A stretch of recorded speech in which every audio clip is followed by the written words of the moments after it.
I'm Becky Jenks, and this is Ardell Jenks. He's my dad, and he has several children with disabilities, and he also works with children with adults with disabilities. Now, a little bit of an explanation about his hair.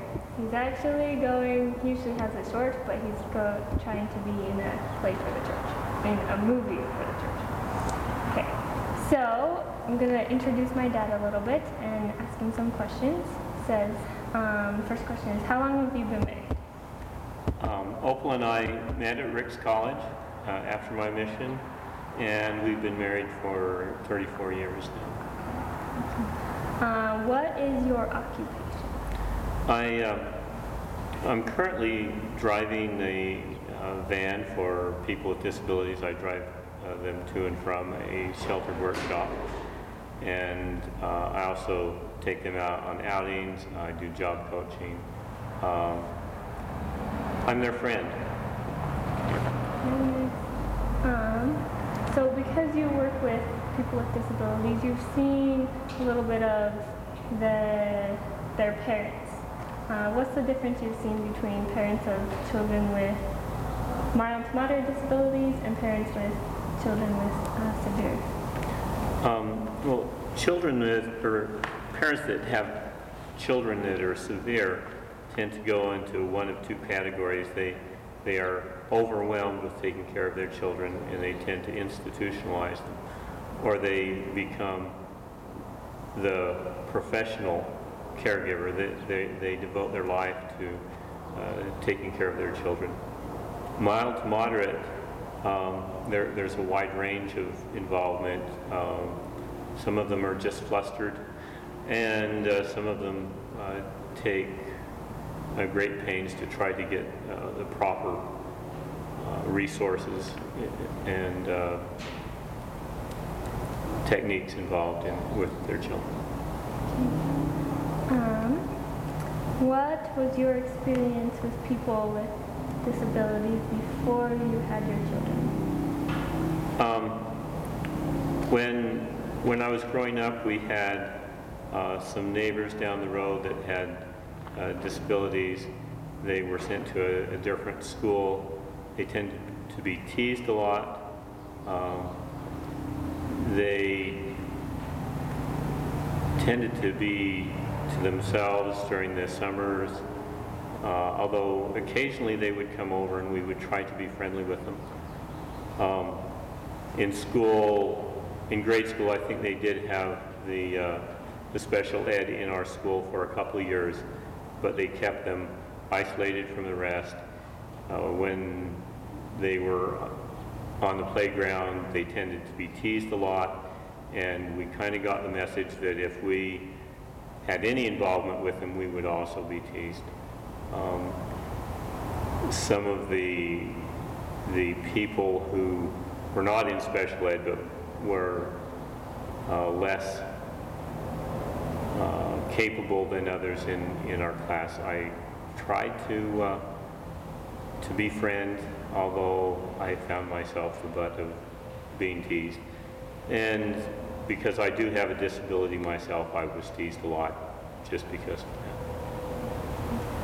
How many children do you have? I have 7 children, 6 boys and 1 girl. Becky's my only daughter.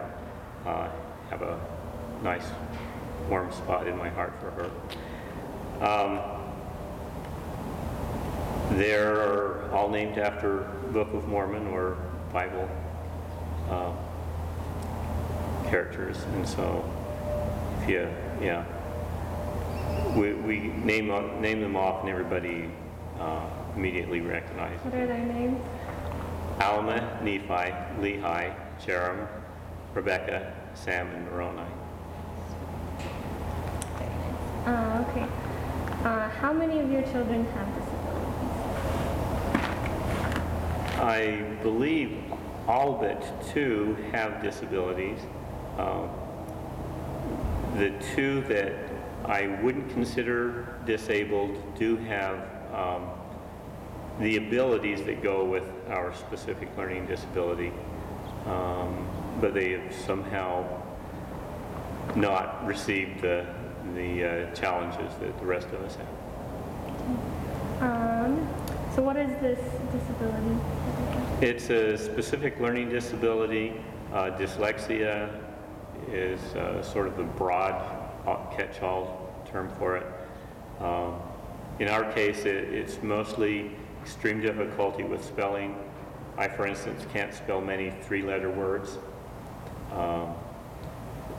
Difficulty with math, difficulty with a lot of the basics that you learn in school. But on the other side of it, we tend to have rather high IQs. We tend to be very good at telling stories. We tend to be very good at understanding higher math. If we can get past the arithmetic, calculus, trigonometry, that sort of thing tends to be, we tend to understand it, although we still have difficulty because we don't do the basics very well. Tend to have extremely high mechanical aptitude, in fact, off the chart mechanically aptitude, tend to be in the top 20% to 2% in IQ. What caused your children's disability? I believe it's genetic. When I was growing up, I discovered that my uncles could not read or could not write very well. My grandfather, who died before I remember anything, from what I've heard, he had extremely high mechanical aptitude, but was doing a menial labor job. He apparently could not read or write very well. My mother had a difficult time with spelling and writing. And math except for geometry. And math except for geometry. She excelled in geometry. Some of my siblings have difficulty, but nowhere near what my difficulty is. And a number of my nieces and nephews also have learning disabilities with some of the talents that go along with it. So how did you find out? How did I find out? Well, I always suspected that I had a problem. From first grade, I was by far the worst at reading. In third grade, I could never spell anything. I'd be sent home with a 20-word list and spend a week and never learn how to spell a single word, even though my mom spent hours trying to tutor me in it. I soon found that my teachers knew that I was highly intelligent. My fourth grade teacher tried punishing me, feeling that I wasn't disciplined enough.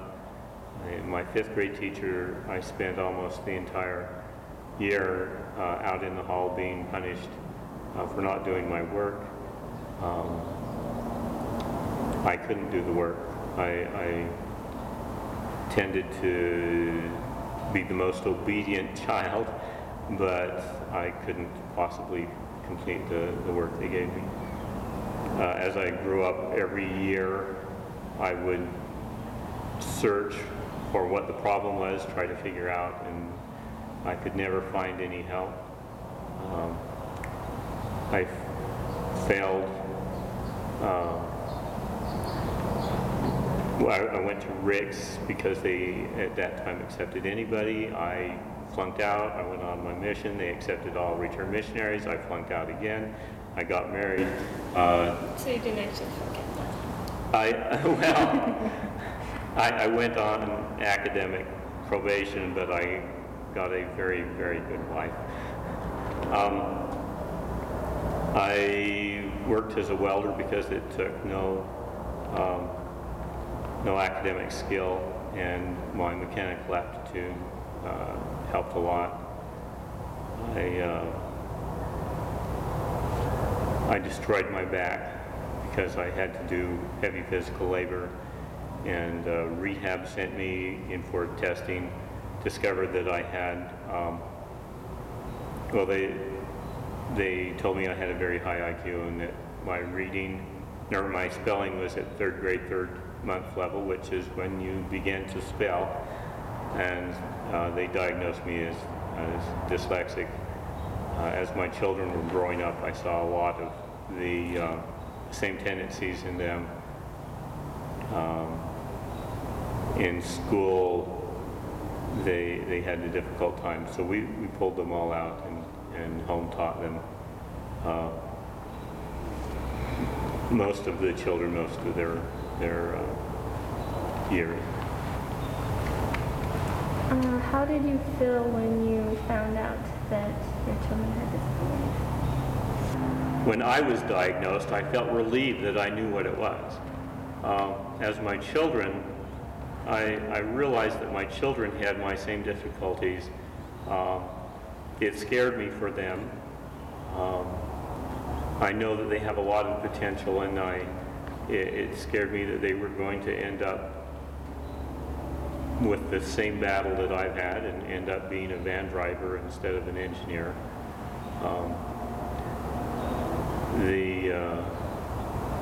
My children are my wife and I's life. That's the most important thing in our life. So we were worried.